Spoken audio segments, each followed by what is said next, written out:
हजरत अबू बकर सिद्दीक रदी अल्लाह तआला अन्हु बैठे थे तो एक शख्स ने ना माज़अल्लाह उन्हें बुरा भला कहना शुरू कर दिया।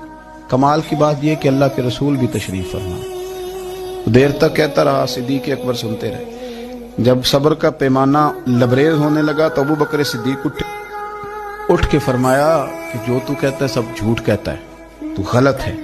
दो तीन जुमले कहे तो अल्लाह के रसूल उठ के चले गए। सिद्दीक अकबर कहते हैं पीछे दौड़ा, या रसूल अल्लाह सल्लल्लाहु अलैहि वसल्लम जब तक वो बोलता रहा आप तशरीफ फरमा रहे और मैंने दो बातें की तो आप आ गए। तो हुजूर फरमाने लगे, ओ खुदा के बंदे, जब तक तू चुप था ना, रब ने तेरे सराहने फरिश्ता खड़ा किया हुआ था जो तेरी तरफ से जवाब दे रहा था।